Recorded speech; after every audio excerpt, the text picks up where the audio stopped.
Chilling tales for dark nights.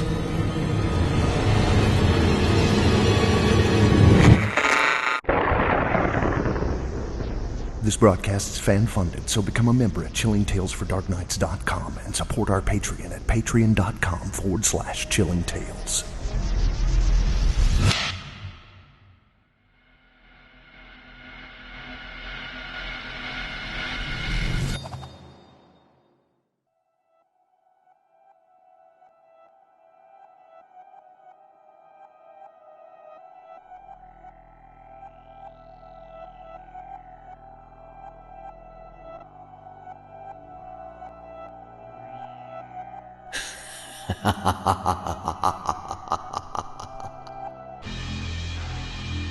Step right up and prepare to be unsettled. You have left behind your safe reality and fallen into darkness. There is no escape, and there is no reprieve.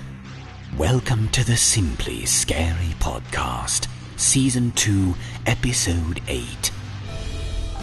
I am GM Danielson, your guide through these twisted worlds of the most disturbed imaginations. Now, it's time for the passion to unfold.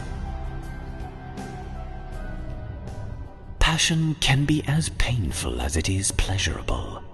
As such, this next story will acquaint you with a malevolence of a different kind, as the dark proclaims its passion for consuming you. Prepare yourself as Olivia Steele guides you into a pitch-black world that devours the light in Brandon Will's The Shadows Will Get You.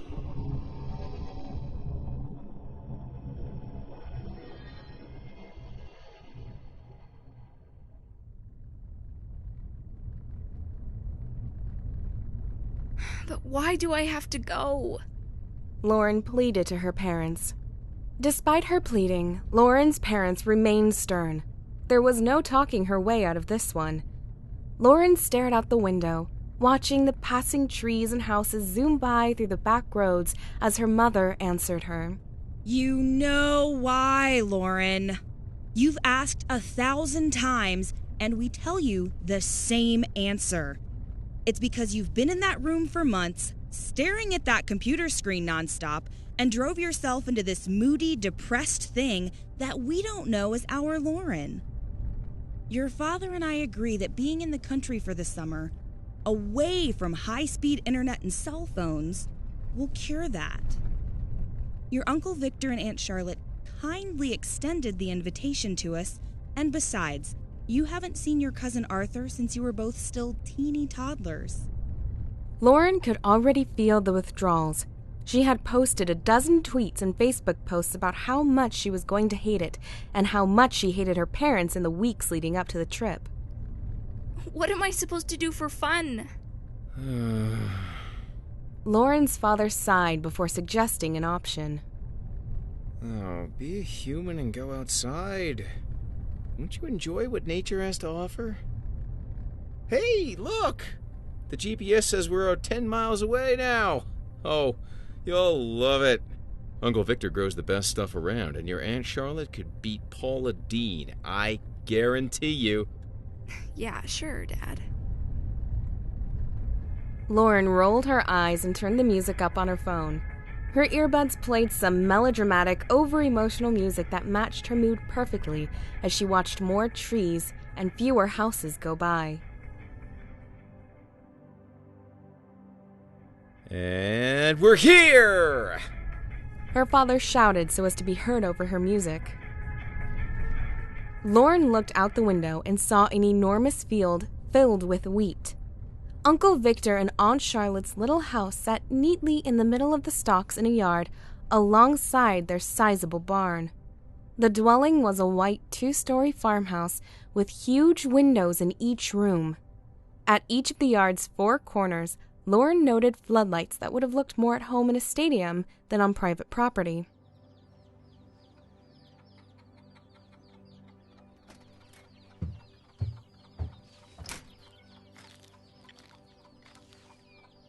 Her uncle and aunt walked outside as the car door slammed shut. Lauren!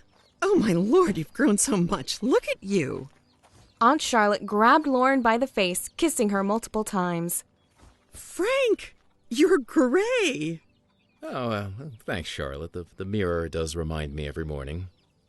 Uncle Victor rubbed his balding scalp front to back, grinning. Oh, don't feel bad. Yeah, at least you have some. All right, Lauren. Well, Arthur would come say hi, but he's busy with his nose in a book.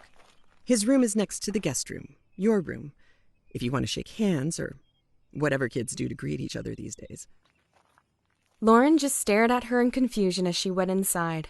As he finished a discussion with her father about the wheat, Uncle Victor approached her. I'll show you in. I got this farm from my father, you know. He came here all the way from Germany. Started off with a few seeds he got from the market that used to be down the road from here. All these darn superstores took that away. Farmers' markets are nice, but they just don't compete, and they don't have the magic. Anyway, back then, it was trees with nothing on it. You know the old man that owned it? He spoke a little German himself, and, he gave my father just one piece of advice before he signed the deed. Mm-hmm. What was that? Lauren asked mostly because she knew she was supposed to. Heute euch geworden Nacht. Heute euch geworden Schatten. Her uncle looked at her expectantly, but she was growing exasperated with this little game. And what does that mean, Uncle Victor? He told my father to beware the nightfall. The shadows. You're telling me this. Why? Well, at night, we lock all the animals up. Find them butchered in the yard in the morning if we don't. Kids in the area go missing too.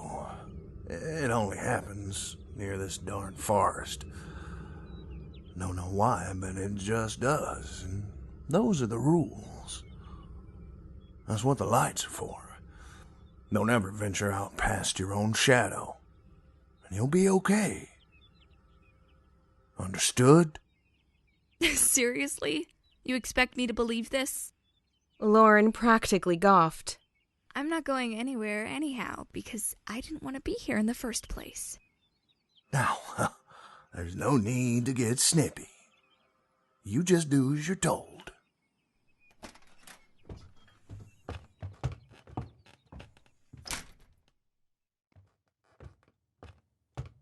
Uncle Victor opened the door to the guest room.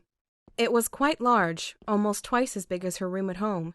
There was a dresser, a bed, vanity mirror, and a large flat-screen TV hanging on the wall. Oh, now we have satellite TV, but there's no internet or cell service for miles. Wouldn't want it anyway, it's too distracting. Now your aunt will be up here in about an hour once dinner is done. And that should give you time to unpack and get situated.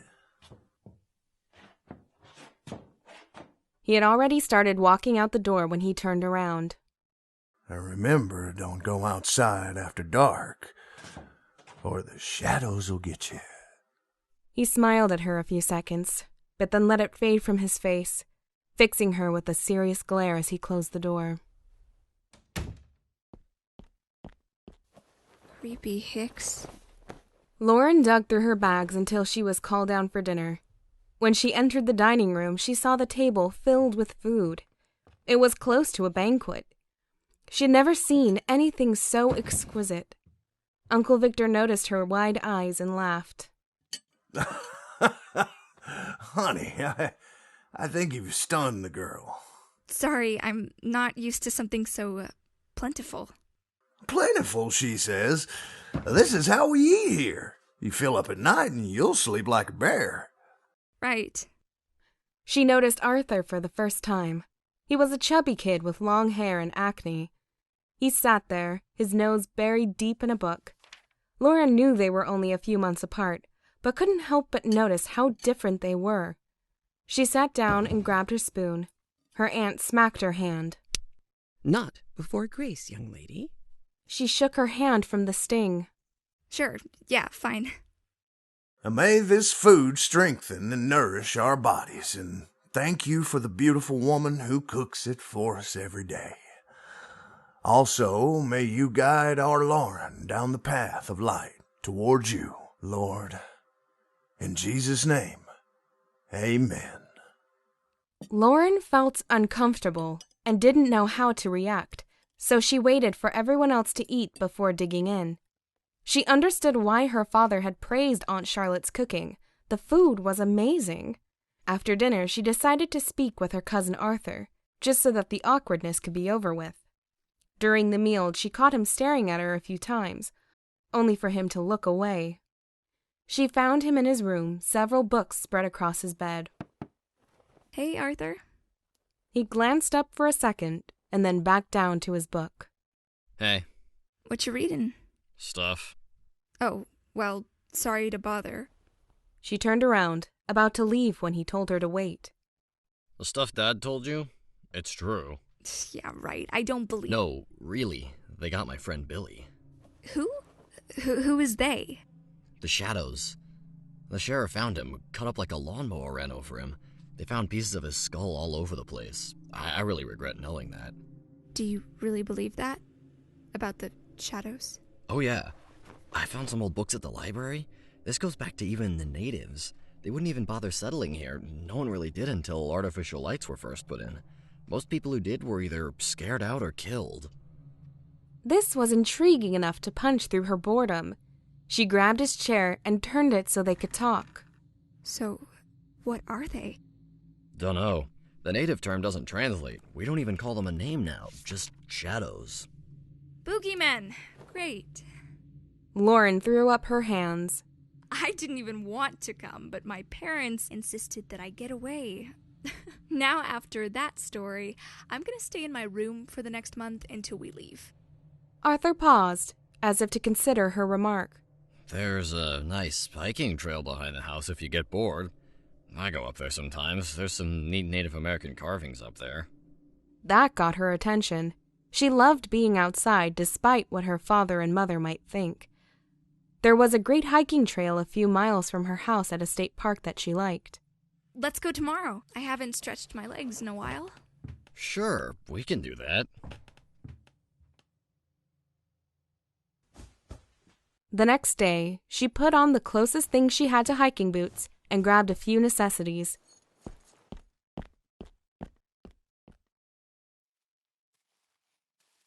Arthur led her to and down the trail. The path was a few miles long, and there was some surprising dense clusters of trees as they went further in. She looked back only once and could just make out one of the set of floodlights.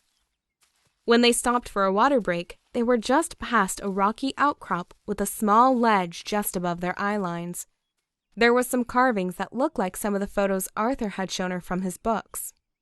See, this is where they say the natives would leave their sacrifices. Oh, cool. It's also where they found Billy. That's As she spoke, Lauren felt a sharp pain arch through her skull. She fell to the ground, the back of her head pumping blood all over her motionless body. Yep, cuz they really did sacrifice people here. I'm sorry, but they're hungry, and Dad says the electric bills are killing us.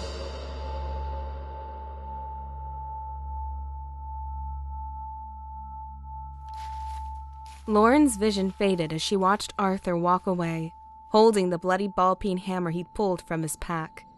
When she woke up, she was lying in a pool of her own blood. The gore had coagulated, turning her hair into knots. She was delirious, and her head throbbed endlessly. Where? What? Arthur!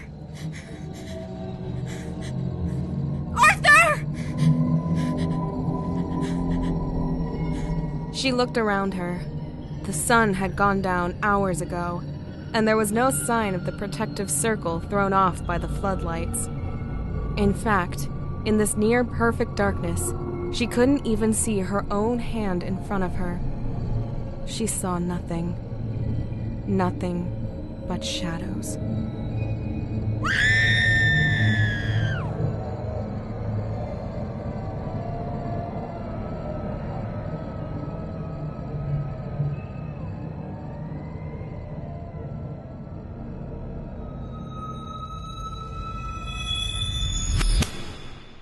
some food for thought. Perhaps the settlers of the frontier days were right to fear their native brethren. Being at one with nature can have its dark side as well. Now deeper we go into the Museum of Macabre. There is one last objective to accomplish in order to finalize our freakish festival of fear. And we will accomplish it when we return.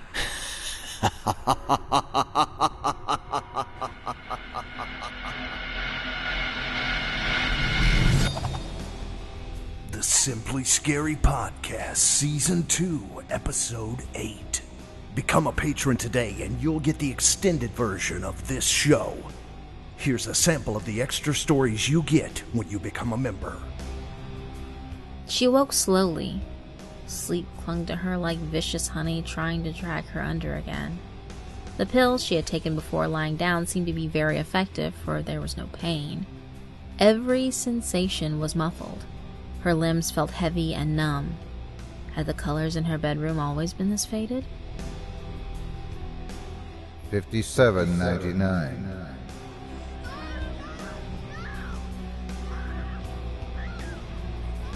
$5,800. I jumped slightly and cried out involuntarily as my beloved's number was read out loud. Become a member today. Go to simplyscarypodcast.com/tour to get more horror than you can handle.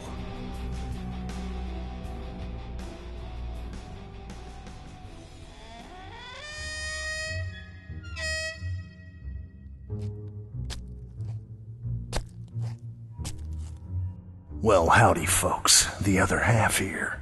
You want this show to keep going, I know, but we do that with your support.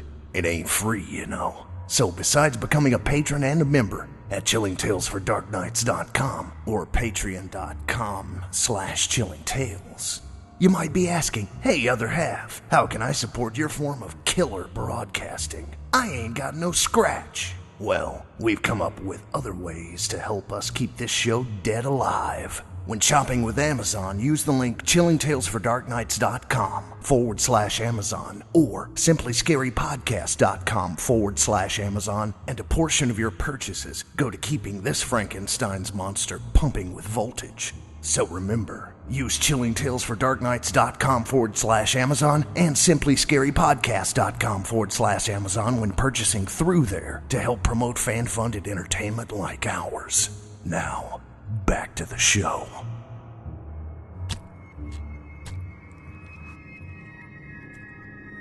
Oh, hi folks, this is Archibald Carlyle here. Just wanted to let you know that what you're listening to here on YouTube is just a single story from our episode. You can find even more stories on the show at simplyscarypodcast.com for free. And then you can get the full extended version of the show at chillingtalesfordarknights.com/tour. Become a member, and you also get extras that you will find nowhere else on the web. So, thanks for listening. Now, back to the show.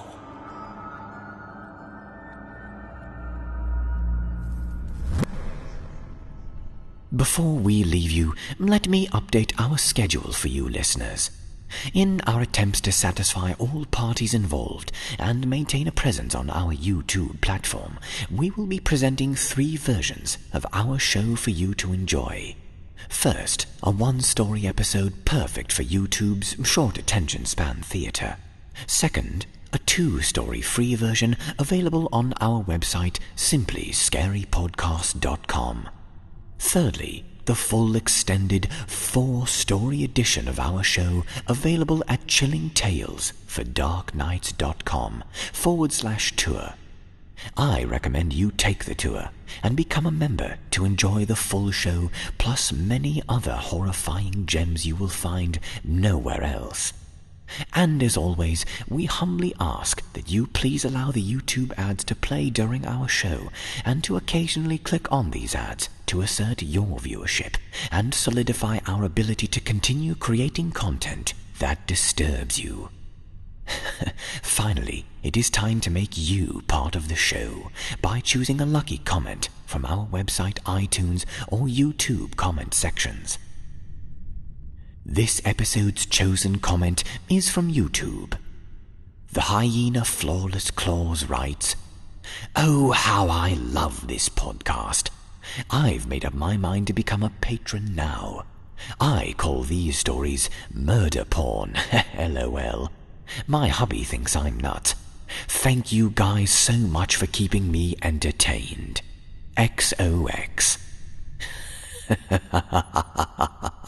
Well, Flawless Claws, we are sure your husband says that with a smile on his face as he backs out of the room, never turning his back on you for a second. Don't worry, we will get him too. We always get them in the end.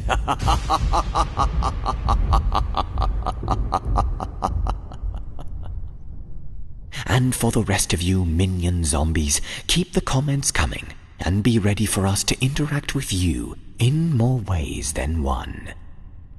This is GM Danielson, thanking you for joining us. Remember, audience, when passions inflame, sometimes we say or do things we regret. But beware that you don't allow your passions to blind you so much that you ignore those warning signs. For you don't always know what you've got till it's been ripped away. Until next time, be ready for us to tickle your fears and shake your sense of self, for you are just experiencing the Simply Scary Podcast.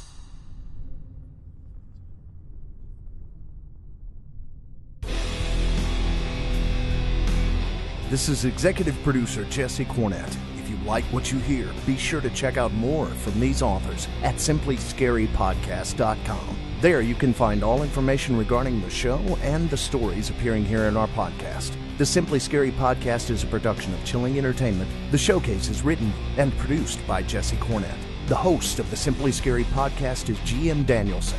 Original music during the show by Jesse Cornett. This broadcast was directed and created by Craig Groshek.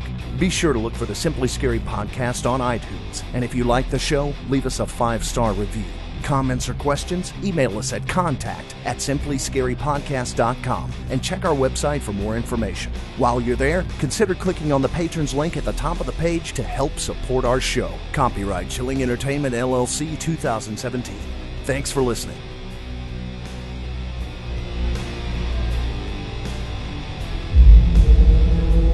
Chilling tales for dark